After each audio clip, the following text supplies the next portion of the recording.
I think before people see medicine when they see me, which a lot of Yes. people will see medicine because of the scribes and everything, but I always say to them, please see a black woman first. I'm a Yes. black woman in medicine.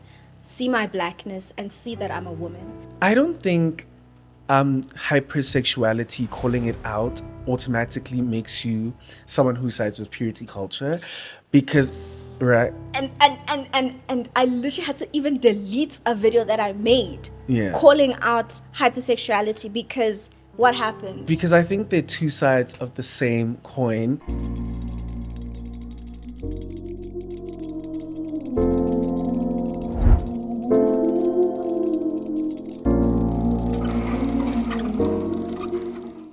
Good afternoon, my big stars. It's me, the brightest star, Lethabo Maluke, the host of your favorite podcast, Young, Popular, and Opinionated. In the words of the artist Dean Hutton, my bestie, Golden Dean, yes, this podcast is a soft space for hard conversations. And what's harder than today's conversation? But today I'm not alone. I mean, last episode I was a bit lonely, sitting here crashing out by myself. But I'm joined by a formidable woman. She's so incredibly intellectual. She is so passionate about her activism. She's a medical student, and I'm so proud to call her one of my friends. Dr. Batty. Yo. We have Nonhlanhla Suela with us. Hey friend, how you doing? Hey, I'm okay. How are you? I'm good. So, for those of you who are not familiar with Nonhlanhla, I would like her to introduce herself and tell us a little bit about herself, what she does. I mean, you've heard from me, but I want her, she has the space. I want her to talk. Tell the watchers, the viewers, the listeners of this podcast Yo. about yourself. Introductions are always so awkward for me. I remember like literally a couple of weeks ago, a radio station said I must send them a paragraph of how I want to be introduced. It was so hard. Because my thing about it is self-discovery is endless, and I'm still discovering Yes. so much about me. At the same time, I don't think my achievements are at the forefront of my identity. Yeah. So it's all this like confusion. I'm like, what do I even say about myself? That's why my TikTok bio says the brightest star. That's it. Like Love I, that. I, I don't have like a that's actually why it's like that. I don't have like a description of like I do fitness, I do social commentary, I do fashion, I do no, I'm Professional rugby player. you Okay. Yo? Let's keep it cute. Let's keep it cute. I'm just a person. I'm a person, and I have many dimensions and layers. And next video and the video after that, you'll experience a different layer, hopefully. Yeah. So I think one of the main reasons why I chose this topic and wanted you to do it, because obviously you made a video backing it, because I don't think I'd come across super gonorrhea in relation to women's reproductive rights Okay. before you made it, especially in the context of South Africa. Yeah. Right? And you know me, I'm pro women, pro everything, pro women. Emphasis on pro women. Women, please. And I think I wanted to start by asking you why you find it so important to use your platform to not only advocate for, like, I guess, inclusion and better delivery for women's reproductive rights, but also for the stigma around that to be moved away from. Because I think talking about women getting tested regularly, talking about periods, talking about abortions, like apart from the very obvious failures of the state, people are a bit apprehensive because they feel like it's something to be ashamed of or something to say very quietly and should never be brought to the forefront. So why do you think it's important for you? I think before people see medicine when they see me, which a lot of Yes. people will see medicine because of the scribes and everything, but I always say to them, please see a black woman first. I'm a Yes. black woman in medicine. See my blackness and see that I'm a woman. And that's so important because, firstly, historically, women, but black women especially, were not dominating or were not even represented at the least in medicine. Yeah. You see, and we know that historically that, women's bodies in general are understudied. We know that actually a lot of the literature in medicine excludes women because most of the studies that were done, clinical trials that were done on male bodies, Yeah. based on male physiology. And so even treatments have been tailored in that way. And so you even see now in a modern context in healthcare where black women's pain, for example, is overlooked. Yeah. Oh, you're told you're over-exaggerating. Or even how specific diseases and conditions actually present differently in women, but we don't know, and then we therefore miss it because it's understudied, because we take it for granted. Why is it important for us to take meticulous attention or care into the female anatomy, women's bodies? You know, it's all this patriarchal influence, and I need people to understand that, because before we just say, oh, medicine and glorify medicine, let's understand that medicine also needs transformation. Yeah. And so for me, my platform is all about transformation of medicine, and through my lived experience as a black woman in medicine, because I don't want to also be underrepresented. Like, I could easily be a patient just because I'm a future doctor. Yes. Doesn't mean I can't be a patient one day. The Yes. roles are always turning in life. You understand? So for me, it's because I want to see people who look like me be represented. I want us to get the healthcare we deserve, just like everyone deserves quality healthcare. But I specifically want more attention to be paid to, like, when women come into hospitals, into clinics, how are they treated? We need to have those conversations. Even woman to woman. You know, there's women in healthcare who have internalized misogyny, Yeah. and they will perpetuate that when you are a young girl in your 20s and you're confused about what is happening with your body. Because I swear, when you have a female body, you will be confused.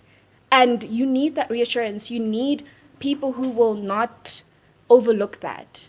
Because I was about to talk about like medical misogyny and medical racism, because I think it was in a book that I read called The Body Keeps the Score, and it basically details, I guess, the physical consequences of mental trauma. And a lot of the book was written from the perspective of white men who were soldiers. So obviously, firstly, it's like military medical propaganda that, like, you know, you're a war criminal, but we still need to have compassion for you and your trauma, completely ignoring the trauma that you, I guess, unleashed on other people. But also it talks about how white men are not, like, you know, they're not that resistant to pain. Oh my gosh, like, but with black men, black women, they have like a bigger threshold. And like a lot of like misdiagnosis literally lies in the fact that so much. doctors tell black women, no, you know what? You're a strong girl. You're a fighter. Yeah. If you're having abdominal pain, just take a painkiller. Like, if the pain persists, we'll recommend something stronger, right? Leading to things that might cause infertility, leading to people like, you know, I think of my aunt as well, about how she struggled with fertility issues for the longest time. Yeah. And only got it rectified in her 40s, because it turns out the surgery that was done on her womb in her 20s was done incorrectly. And for years and years and years, people have just been telling her that she just experiences severe bloating, and that's all it is. That's all it is to it. So my aunt skipped out on having biological children because of a medical error that just said, you know what? You experience a lot of bloating. We don't know what is going on, and we're not going to bother looking. That's terrifying. It is. I mean, gynecology, obstetrics Yeah. is the field where actually there's so many complications because they rush the surgeries. They don't think it's important to, you know, to uphold the standard. But obviously you are obligated as any healthcare professional, as any practicing doctor, specialist especially, to make sure that everything that you do is ethical. But there's always this gray area, I feel, when it comes to women. Why is there always this gray area? You guys are very meticulous when it's every other patient, but somehow draw the line when it's a black woman in your practice. Why is that?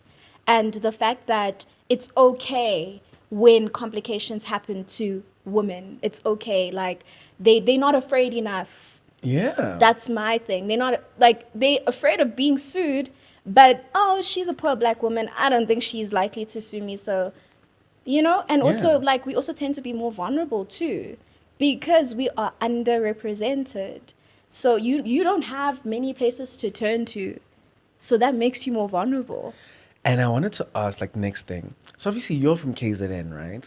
And literally, and literally in one of my TikToks recently, I was talking about how I don't like this idea that, like, a lot of the times when we look at GBV stats, when we look at rape stats, when we look at even STDs and STIs, and even HIV sometimes, Yes. and we see KZN always being in those conversations. I think there's just this misconception that maybe KZN women or KZN people are simply like sexually irresponsible. But I have an opposing view on that. I think when you sometimes listen to some of the conversations pertaining to health in that province, it kind of breaks my heart how much misinformation is allowed to run rampant. Like, a lot of women are not encouraged to be interested, because that's also another thing. Yes, sometimes when women want to take a step further and say, I'm not feeling okay, something in my body doesn't feel right, and I want to seek help, and then they met with these barriers. But also, there's the first problem that women are told, don't go at all. Don't go to the clinic visits. Don't do that. I mean, when you think about the misconceptions around fertility, for example, that it falls on the shoulders of women only, but also even with HIV, like, there are people who still believe such bizarre things. Yeah. Like, the only thing I need to do literally is take a shower after. The only thing I need to do is drink Your former Coke. president. Drink Coke. I don't know, engage with the Virgin, or just Go simply, wash in the ocean. or like celibacy being the only thing that protects you or saves you from it. And I don't know, I guess I wanted to ask, like, being from KZN, I think, how important is it for you, for people from your province to have access to, I think, comprehensive and adequate education about their bodies and their sexual health? I always found it so strange that growing up, we were almost convinced to be ashamed of our bodies. Yeah. Like, our bodies are inherently shameful, yet we were so sexualized. Yeah. And that was very difficult to navigate, because you are exposed to so much sexual immorality from a young age. I mean, there are so many predators in KZN. Yes. And we don't talk about why there's high rates of teenage pregnancy. We only talk about, oh, these girls, they're only good for Ugmita. Yeah. But who's getting them pregnant? Like, sex is meant to be consensual, but a lot of the teenagers or the girls who get pregnant, it's actually not consensual. Yeah, And and they're like- not empowered to understand the imbalance of power. They don't even understand what's a predator. What do we mean by that? They don't even know what's grooming. I didn't know. It's only because I was privileged enough to then get a scholarship to a predominantly white high school, St. John's DSG. Yeah. And we were so empowered, we were so educated, but that's not the case for a majority. And so that's really difficult, because you end up having this huge, like, gap in your knowledge, and you also end up feeling like a lot of the, I don't know, you feel punished, but at the same time you're living, in a time where you're told, feminism fought for everyone, like, we should be sexually liberated. But we don't talk about how difficult that really is, especially if you're coming from a place like KZN, where a lot of the black girls are facing so much misinformation, being blamed for things that men should be held accountable Yeah. for. You see? So, and then obviously you have purity culture, which my is so gosh. rife. The virginity testing, Yeah. when you're 21, this and this, memula, all of these things, very targeted to the girls. And that also, it psychologically messes with you and your understanding of sexuality. I mean, let's not even start with your reproductive rights. Oh my Your gosh. autonomy. Say Oh that my gosh. to a black girl living, in rural KZN. She does not know what you are talking about. And it's not her fault. She's been failed. Exactly, because with comprehensive sexual education, people always say kids are too young to learn. But I've always argued that you guys just don't want girls to know. Like, because a lot of the time it's targeted towards girls. Like, if you listen to the language that these people use, like, I remember discussing the ACDP's like political strategy last year, and how much I just didn't rock with it, because a lot of it was very anti-black, but anti-black women. So they said that if they were to get a significant number of votes to get more political influence in the country, one of the biggest things that they would advocate for is that kids be denied comprehensive sexual education. And a lot of the times, we know the people that are going to be denied are kids relying on the state for their education, Yes. right? And they're like, we're going to teach young girls how to masturbate. We're going to teach young girls how to, we want to teach them how to do mathematics. But here's the thing, how does a young girl who's being groomed ever get to learn about mathematics? Because it robs her of her entire childhood. Like, that's a major thing about this. When you rob young girls of the opportunity to learn about their bodies, you're ending their childhood quicker. Because a girl who is empowered gets to be a child longer. Like what you're saying, I think one of the stark differences about, like, you observe, because I went to a government school before high school. I also got a scholarship. We're twins. Twinning. But that tokenism. Oh my God. Especially because if it's an academic one, you're like the smart black person in the grade, in the class. Trade your blackness you're to one of the good. assimilate. Like, I was actually saying, they do this thing where they assess if you're a cultural fit. Like, how do you pronounce words in English? The pace at which you speak English, your phrasing. Don't call me Natansa, you can call me Nons. Nons. Like, they check if your parents read the newspaper. Do your parents have favorite books? Do your parents go to like, they do all these things. But what I noticed with the white girls from our sister school is that a lot of them could openly talk about being sexually active or being sexually inactive with their parents and why they were or weren't, right? They could talk about, oh my gosh, like, I want to start contraceptives. I want to get tested for this. I want to get at some point they could bring their boyfriends home. At some point in the future, I want a pap smear, like, right? And I was telling people that, like, girls from more disadvantaged backgrounds do not get to do that, because at age 10 already, you're being told that one day you're going to have this shameful and dirty thing called a period. And then you're told, when you get around older men, clutch, clench, close your legs, whatever. You're not given the necessary tools to go and just be a kid. Because the thing is, if I am empowered and I know about what, like, grooming is and how to spot the potential of a predator and to report to a trusted adult, I get to be a kid longer. Yeah. Because it doesn't have to be my burden anymore. Like, I don't think people realize how burdening it is for a 13, 14-year-old girl to have a man who's, like, in his 40s following them around. He's constantly pestering you. He's in your phone. He's following you to school, following you back. And it doesn't help that even in a province like KZN, that there are still kids who are, like, walking hours and hours to school. There are kids who are, taking days off and on because they can't afford pads. So this week I can't go, depending on my cycle, I cannot go to school at all. I need to sit at home, even in the Eastern Cape as well.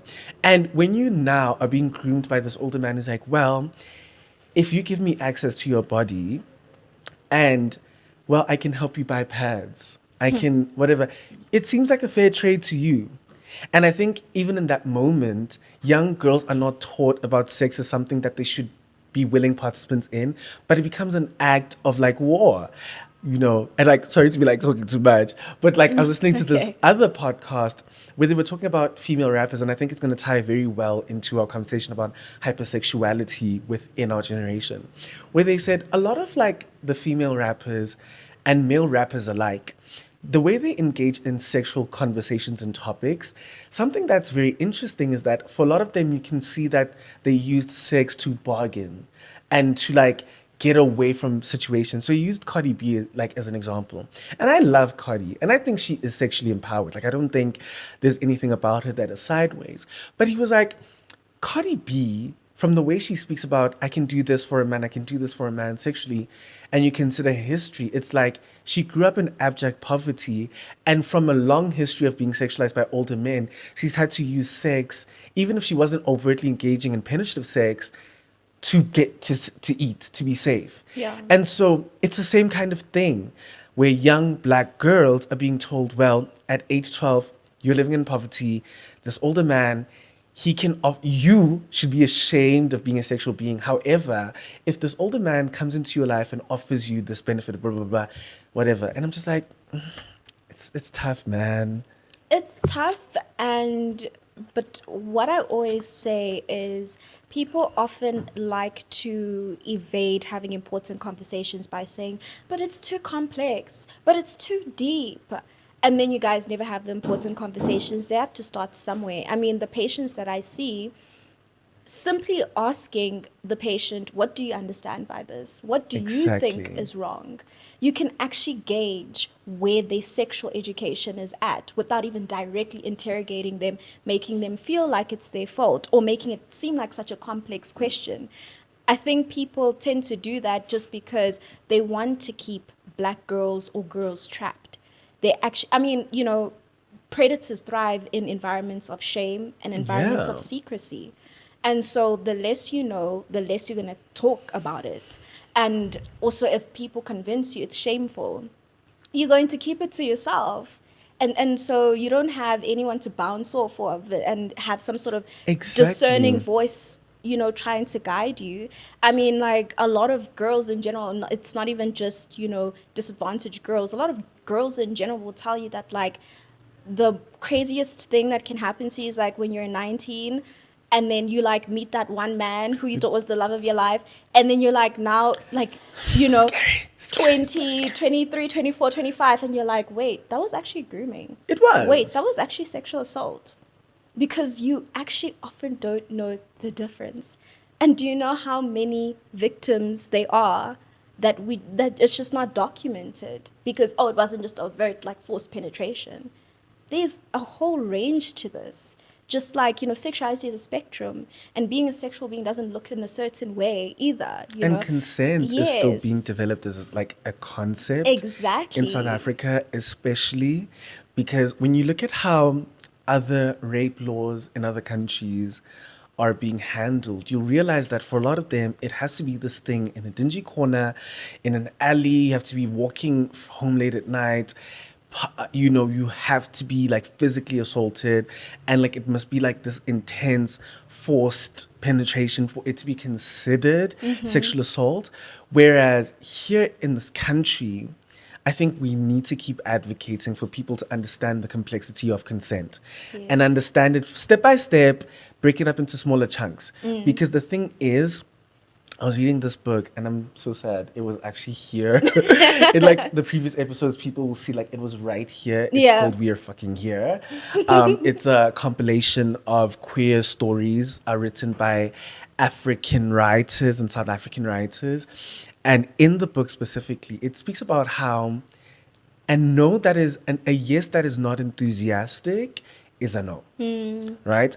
It can be a yes first, then a no during, and then it's a no. And you can And you change can your change that. mind. But Just because you said yes at first, but you said no later. Some people say, but you said yes at the end of the day. No, exactly, you can it's withdraw not just black consent. and white. But also, there's like factors to like coercion, right? You can be coerced into saying yes for a multitude of reasons. Firstly, if you're queer, if someone coerces you into sexual acts, you're a queer child, you're a queer adult, that is sexual assault. I think people don't know that. Like, if someone threatens to out me because they're coercing me into consenting to sexual acts, that is assault. If someone is threatening, let's say you're dependent on them for medication, right? They're the ones who pay for your treatment, or they're responsible for going to pick it up. They wait 6 hours in line at the clinic. Sometimes they get turned back, and in exchange, they get sexual acts from you. That is assault. Like, people need to keep, you know, Bargaining acquainting. is assault. Exactly. Bargaining is assault because then that consent still, it was not fully It's from a not place of enthusiastic. autonomy. It was from a place of fear. It was from a place of manipulation. It was from a place of I'm young and naive, and you Yeah. know that. Naivety It is a was, you no. know, like, I mean, it even happens in the workplace where you will be told, okay, if you really want this job or if you really want this position, sleep with me first. Like in That's a form of was it assault. season 3 or season 4 of Shameless, where Fiona had to perform sexual acts with a grocery store manager to get a job as a cashier?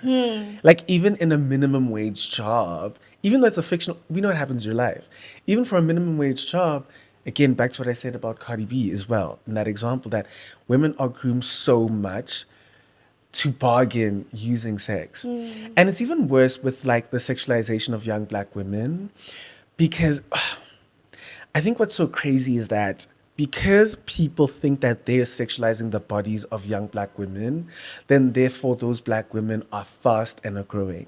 I always say to people, you finding someone sexually attractive doesn't make whatever they're doing inherently sexual. I mean, even the wording around, you know, oh, she looks ripe. What do you mean? What? Right? You're referring to me like as fruit. Because the thing... You know, like just even the wording, reducing us to like objects, reducing us to things you trade. It all feeds into it.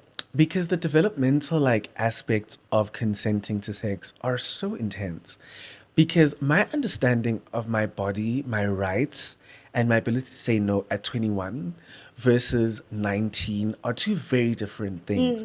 Because I remember at 19 going to this party where, like, I think it was Vogue nights, and it was my second one, and I had gone alone, and there was this like 36-year-old man. I asked his age. He was 36, and he like was like, I really like you, whatever. And then like I felt pressured into kissing him, and I gave him like a fake name and a fake number because at the time I didn't really have the capacity to say no. I was still in the age where saying no felt like the biggest crime, the biggest mistake. And I'm 19 and I'm a male. 19 is the age. I'm a 19-year-old male struggling to say no to a 36-year-old male. So now imagine a 12-year-old. Because the thing is, at 12, when someone is sexualizing you, you don't really understand what that means. You don't understand the complexities of sexualization. You can't even conceive yourself as a sexual being because you're a child. And for people to now say, no. If I find a 12-year-old attractive, then that's more than enough for me to... No. I mean, what about the whole thing about being sexualized by people you perceived as your role models? That happens a lot. Exactly. Where you finally meet your hero, you finally meet your role model. And you realize they're slimy. And you realize, and how do you say no to them? And there was even a whole show in 2024, and the actor won an award. I can't remember what the name was anymore. But he basically met his idol, and he drugged him, promised him a Korean comedy, and then literally raped him throughout that entire experience. Yes. What is it? Baby reindeer. Yes. Oh my gosh. And then he formed even the whole, relationship with him, not knowing and feeling guilty. But this was my role model at some point. Was it really rape? Did he really harm me? Exactly. You know? And what's even worse is that there was a moment in the show where they asked this man about his sexuality, and he was like, he doesn't really know. Yes. He doesn't really know. But he was robbed of the opportunity to know and learn about it. And that's the same thing people are doing. There was even a segment in the show where he said to his parents, when he was actually telling them what happened, and he said to them, at some point, I even thought I was gay because of that. Like, I thought it was so powerful, that vulnerability and, like, the actual psychological torment you undergo, to a point where even at some point, even as the victim, you might psychologically side with your perpetrator. Exactly. As a means of coping. But once you say something like that, it's, oh, you definitely were asking for it. You enjoyed it. You kept going back to it. You are just lying at this point. Now you regret it or something. But people don't want to talk about exactly what I'm saying. The complexity of it and, how deep it really is. And the youth of our time, they hate deep conversations. Because also, I think another thing with our youth, too much of our consent is manufactured, right? When you think about hypersexuality, because I'm going to be honest, I don't think hypersexuality, calling it out, automatically makes you someone who sides with purity culture, because, right? And I literally had to even delete a video that I made Yeah. calling out hypersexuality, because What happened? Because I think they're two sides of the same coin, with consent being a major factor in the situations. Because the thing is about hypersexuality is that when people talk about us as the youth making out with a stranger in the club, you being in the talking stage, that's not hypersexuality. I think that's the problem. Like, people think these very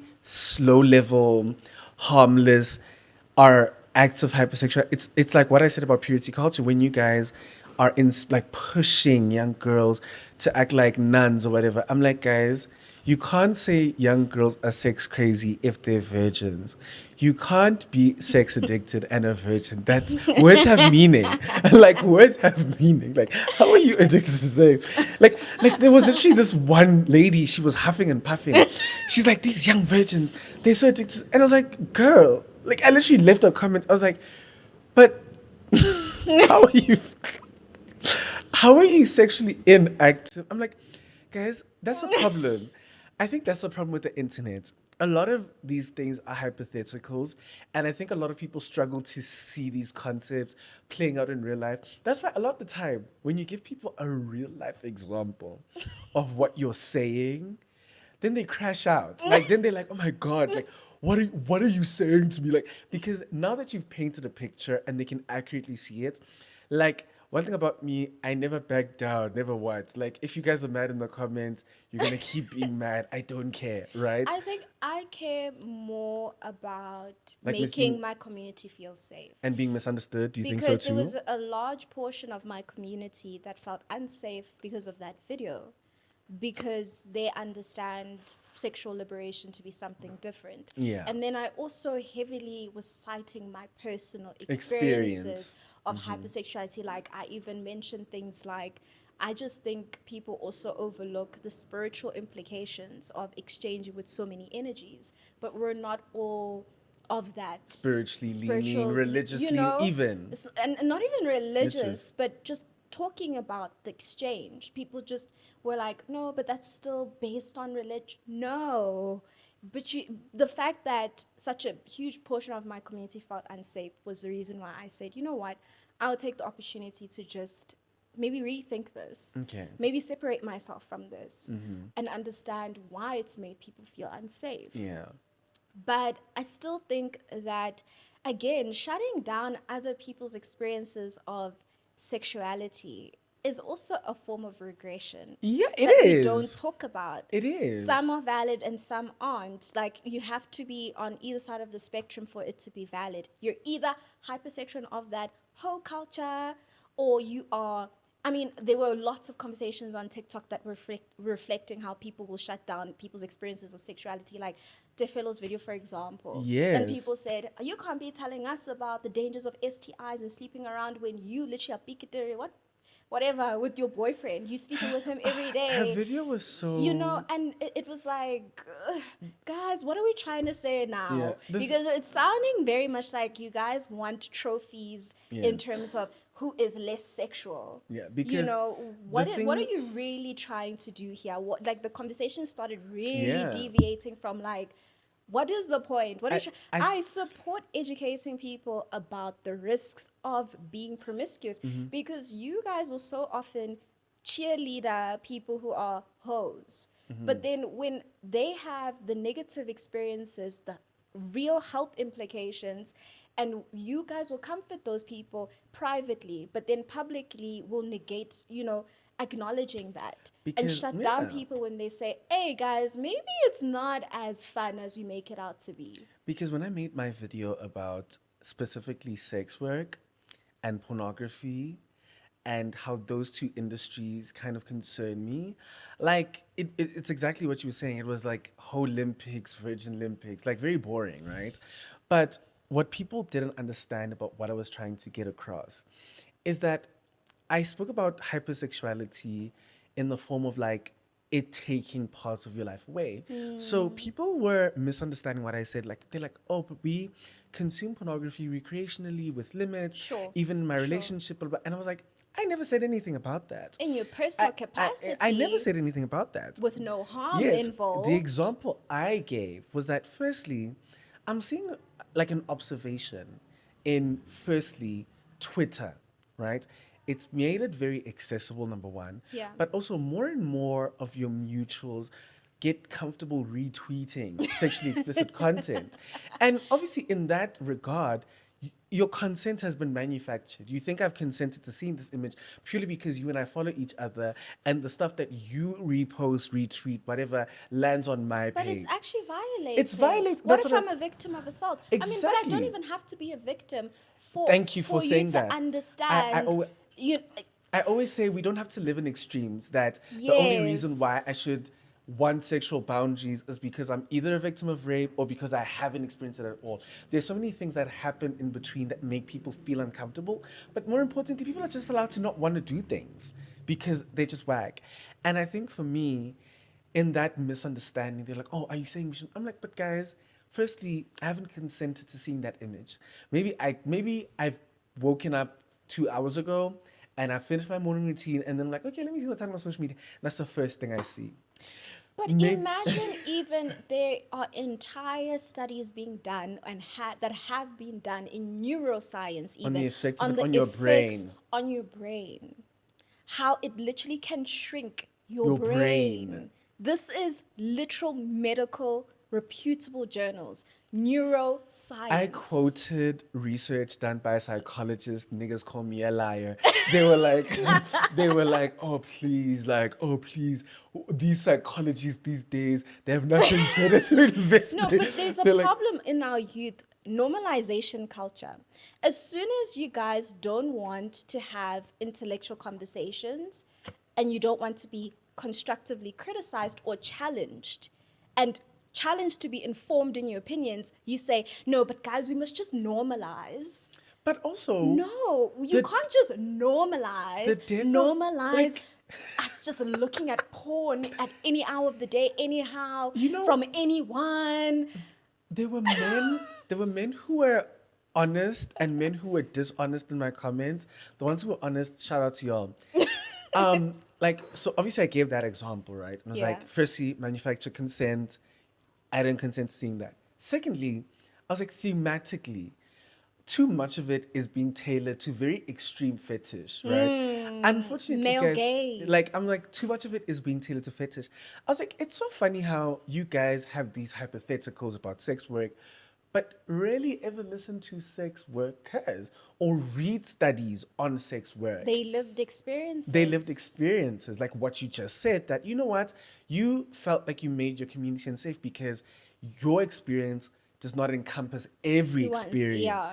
And so people want us to get their experience of the sex work industry, but when the moment you bring in professionals, observations, as well as their test subjects being people who live it, breathe it every day, they're like, no, no, no, no, no. Let me trust my opinion and not something that I can cite. And they also love to say, oh, but who are these people really? We've never seen them. Why did You have you the people you in just those were never, images. and I promise you, in your literal lived experience as well, in your immediate circle, in your community, they are people. But you just don't want to hear from them. Exactly. That is the real issue. Exactly. You've never bothered yourself with encountering different lived experiences and different perspectives that differ from your own because you want to be comfortable in your judgment. Exactly. Because again, Excuse it me. nurtures whatever regressive or comfortable thought processes and ideologies that you've had for such a long time. Therefore, you obviously are not going to want to encounter, and you will make excuses. And there's nothing that upsets me more when we actually bring you guys an educated perspective, And and someone says, then but, you're but, like, but, but. no, but what's the name of, who even is that psychologist? Who is that? Because, I told you the journal. I told you the name of the book. mind you, it's I usually like, told you the author. the thing is, if I have something to cite, I say it right at the beginning, like right at the Right. beginning, that any facts, whatever is taken from here, look it up. And if it's just my opinion, you will know because I'll just be saying it's my opinion, this is what I think. And I don't know, people think when you have things to cite, it kind of like makes it boring, irrelevant, or not important. And I hate that because we talk about the misogyny of pornography too, right? Where we're like, the thing is, it's long gone past the era of it's simply two people engaging in coitus on camera. It's now going into these things. Like I gave the coach example, a housebreaking one. I gave a doctor one, which is so interesting because literally a couple of weeks later, the gynecologist in Limpopo was arrested for attempted rape of his patient, right? Where it was like Male gynecologist. male gynecologist. We'll talk about that in a second. Where I was like, the thing is, with a lot of this fetish, too much of it relies on people being dominated. And that's the era of sexualization we're living, where women have to be dominated constantly. And convincing us that sex is meant to be violent Right. towards women. I was like, for example, there's absolutely nothing normal about a video depicting these imbalanced power dynamic. You're a netball girl, and then how the sexual fantasy works is that you're going to stay after practice to help with cleanup, And then your male coach- coach is going to like bang you in the lockers, and then that's the video. And I'm like, that's not normal, because in real life, what would you call that? What would you call a male older coach having sexual relations with a student? What would you call that? It has a special word starting with R, right? That's what you would call it. I'm like, and then the housebreaking one, even though it's not a break, it was a delivery one. I was like, for example, if a guy is um, knocking on your door, then he asks to come in for like a glass of water, and then he puts your delivery on the table, and then he bangs you in the kitchen. In real life, if a guy is delivering, if an Uber Eats guy, Mr. D guy, a Bolt driver, Uber driver, asks to come into your home to get a glass of water, and then that happens, what do you call that? Right? I mean, I always also say to people, okay, you can agree with me when I tell you that a lot of preferences are rooted in things like racism, in things like Yes. colorism. You can agree with me, right? Yeah. But then when I say to you, a lot of these fetishes that we see, sexual ones, are rooted in misogyny. Why now do you want to draw the line? And also- it's you need to understand it's Exactly. literally the same thing. It's just that when it comes to men's sexual desires, Manufactured consent. we should not put any limits or question mark. There should always be an excuse as to why he had that sexual desire. Because that's also another thing that people don't understand about sexual assault. It's not an issue of horniness. Like humiliation also plays a huge role in this, right?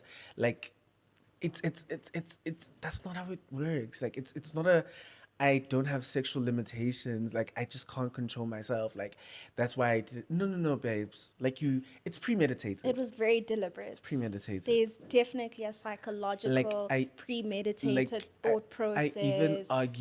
I even argued that I sometimes see rape being worse than murder in some cases, because there's no such thing as an accidental rape. You know, Kimang, that is it Alec Baldwin, the one who accidentally shot someone on set and killed them? Do you get what I'm saying? That's like a. But you can't accidentally rape someone. Yeah, I can't accidentally do that. Like that has to be premeditated, and I guess a lot of people just don't get that. Like a lot of people just don't. But this really concerted effort in convincing everyone that we are all inherently hypersexual is also in part what's making these sexual crimes seem okay. Yeah, and I need because- people to understand that. But unfortunately, because these sexual crimes are rooted in misogyny, everyone has to point it to anything other than misogyny. Misogyny has to be this made up concept. It has to be this thing that we're grasping at straws for. It has to be this thing that we're completely making up. Like, oh my gosh, guys, not everything is centered around the hatred of women. Because even when you think about super gonorrhea, right? Because like that's the main thing that we want to talk about. I think hypersexualization on TikTok trends, it comes in at us in a very sly way.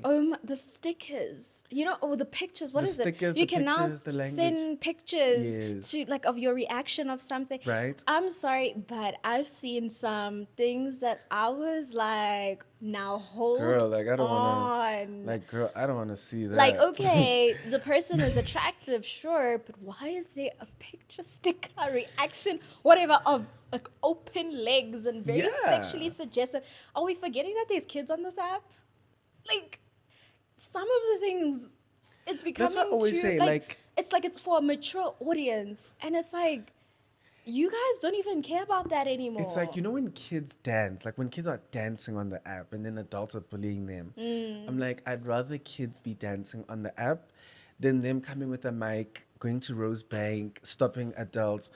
Hi, what do you think about 50-50? I'd rather kids be dancing on the app and vibing with the dance and just having a good time. Like, I'd rather kids be childish. I don't want that.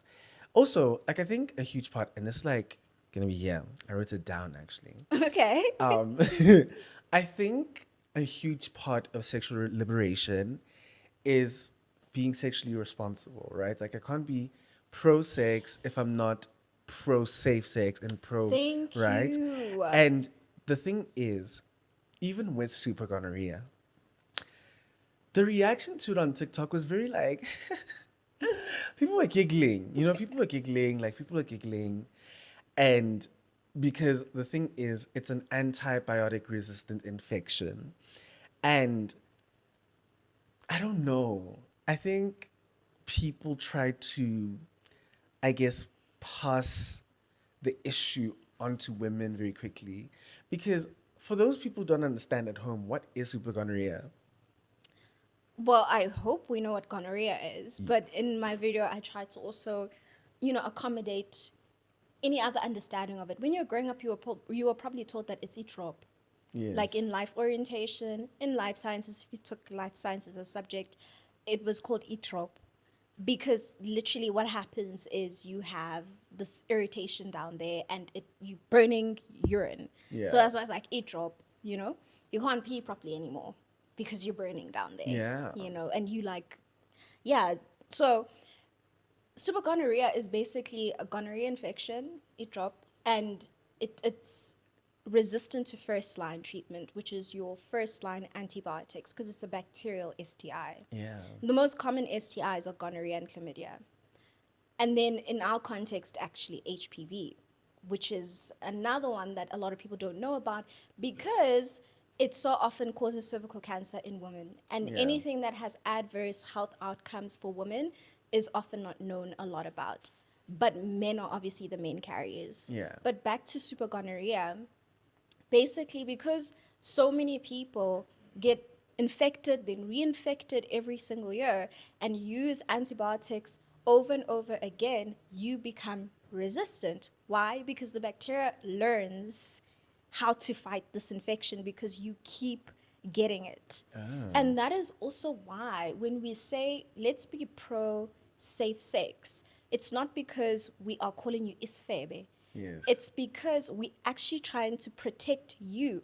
And that is also a form of empowerment. It is. Teaching you how to protect yourself so you can be safe and liberated, which is so much more important than just being mindlessly liberated. I have a hot take, actually. I think black women not being encouraged to learn about STDs and STIs, it's a form of misogyny. But more importantly, if you rob black women of the opportunity to have pleasurable experiences that are safe, that's misogyny. I'm sorry. It is. It is, because the thing is, with the incredible knowledge you've just like shared with us, someone now can go on to engage in safer sex, but also, I guess, not have to like have deep regrets after every single sexual encounter, whether it's with the same partner, multiple, whatever it is. People don't constantly have to live in this, oh my God, like this heaviness on the shoulder, because I think we're living in a pleasure like minus pleasure epidemic, like a non-pleasure epidemic. And a lot of it has to do with the fact that there's so much apprehension and regret tied to the things that are pleasurable, even if it's not just sexual pleasure. But people can't enjoy things anymore because I don't think we're smart enough to enjoy things. Like, do you get what I'm saying? Like, I mean, even the comment section reflected so much of this for me. yeah. Because firstly, that video has like millions of views now. Yeah. And so the comment section had a very good range. Yes. And some of the comments were even, oh, doctors are just trying to scare us. I First remember- misconception Oh my is that gosh. when you are trying to promote safe sex, you're just trying to instill fear. And then another thing is, when some people in the comment section even said, no, but guys, you know, these things only happen to foreigners. Tina, we have our own cultural things Medical that protect xenophobia. us, or whatever the case may be. Umhlonyano wako and all of these things, because when you grew up, you And guys, you can steam you can the steam it HPV out. Yeah, away. then the other and heartbreaking proportion of the comments were girls and women saying, no, it's fine, I'll just be celibate for the rest of my life. I'm so glad I'm a virgin. But also, Again, it's this thing of like, but you actually, it's okay to enjoy, and you can do it safely, and it shouldn't be at the Exactly. expense Of of your limits health. and limiting your sexual freedom.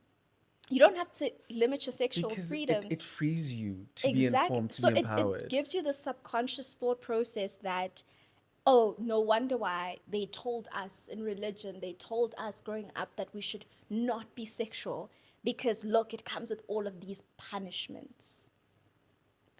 It gives you that subconscious thought process, reinforcing all the purity culture, limiting your sexual freedom concepts that occurred. And feminism came and tried to undo all of that.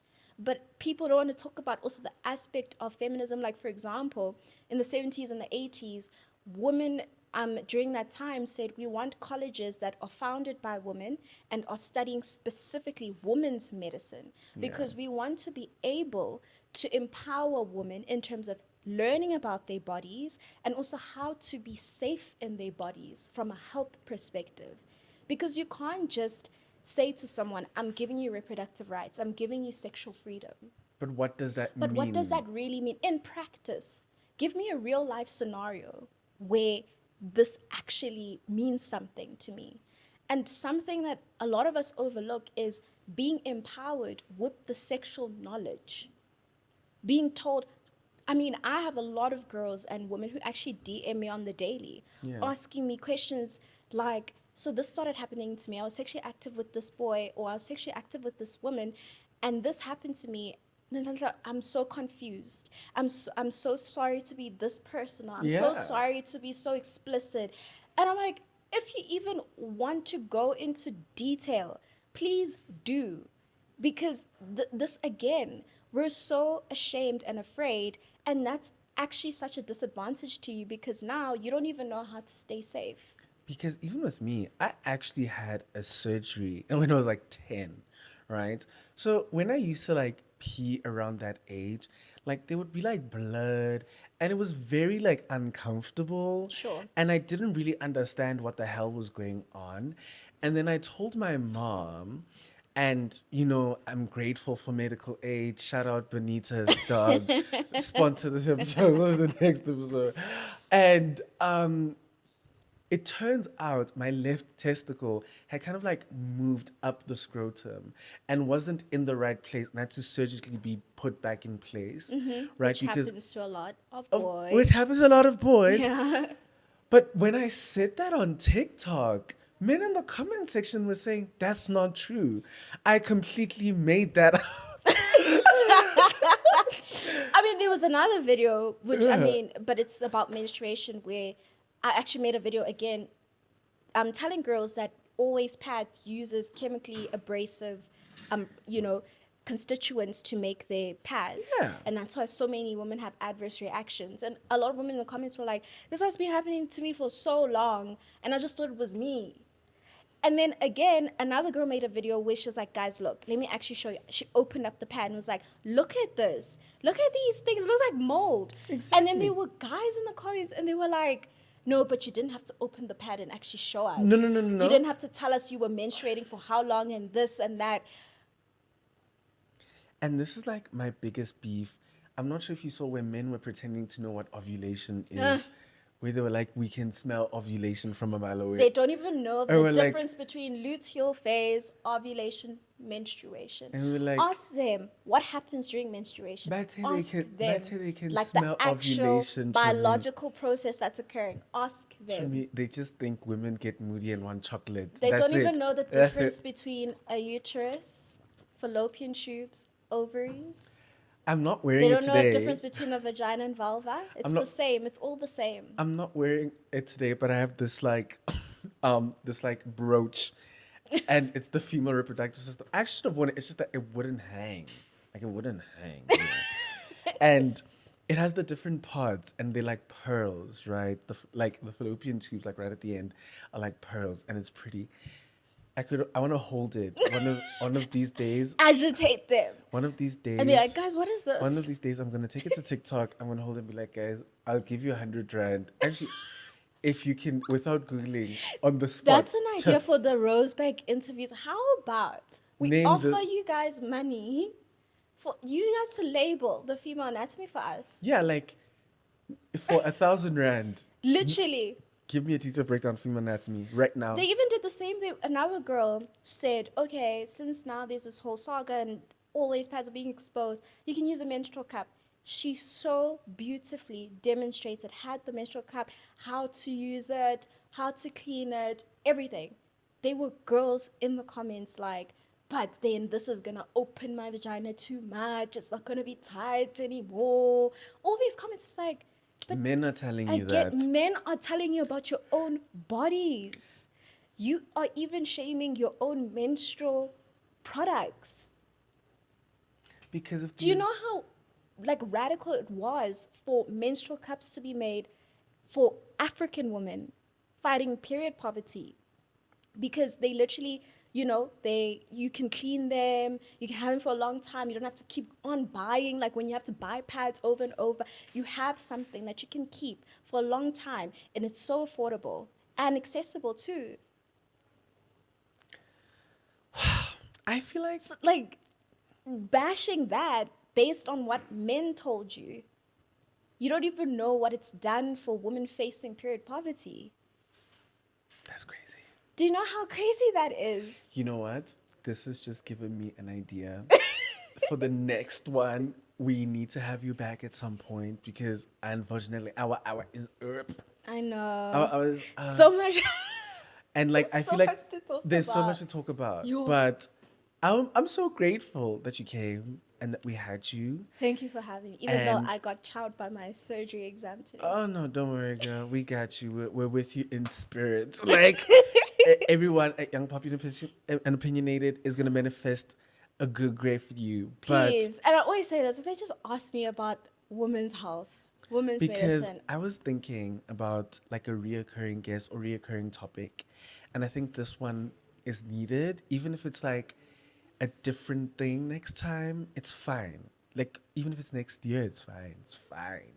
But this was such a great chat, and I'm so grateful you came. Thank you for having me. Oh my gosh, like... And I think as deep as it was, I really think it needed to be that deep. Yeah. Like, so many important things were unpacked that I feel could literally... save someone's life. That's literally what I'm thinking. Because there are so many things that happened to me too, where I was like, if I knew what I know now... I mean, you can't prevent a predator from seeing you as prey necessarily, but education saves your life.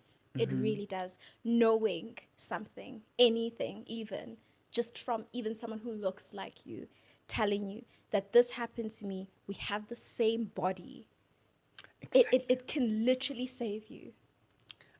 Just like I said in my last video, which was the last thing I said, and it's going to be the last thing I say today. Academia is the reason why I got over my sexual trauma, and it could be the reason that you get over yours. So see you next week. Same time, same place. Stay young, stay popular, stay opinionated. Informed, not opinionated, informed.